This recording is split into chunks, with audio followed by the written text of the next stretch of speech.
କାଲି ଆମର ସମ୍ପର୍କିତ ଭାଉଜ ବାସନ୍ତୀ ଦେବୀ ସ୍ୱାମୀ ସ୍ୱର୍ଗତ ନିମ୍ନା ଦାସ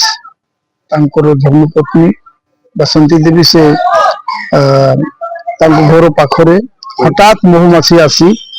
ତାଙ୍କୁ ବିନ୍ଧି ଦେଇଥିଲେ ଏବଂ ସେଇ ଏତେ ସିରିୟସ୍ ହେଇଗଲେ ଯେ ତାଙ୍କୁ ଆମେ ସାଙ୍ଗେ ସାଙ୍ଗେ ନେଇଗଲୁ ହସ୍ପିଟାଲରେ ଭର୍ତ୍ତି କଲୁ ଏବଂ ତାପରେ ସେ ଡକ୍ଟର ଟ୍ରିଟମେଣ୍ଟ କରୁଥିଲେ ଠିକ ଥିଲେ ତାପରେ ତାଙ୍କୁ ବତା ଫତା ପଡିଲା ରାତି 12:40 ସେ ଦେହାନ୍ତ ହେଇଗଲା ତାଙ୍କର ଡକ୍ଟର ତାଙ୍କୁ ମୃତ୍ୟୁ ଘୋଷଣା ମୁଁ ତାଙ୍କର ଦେವರು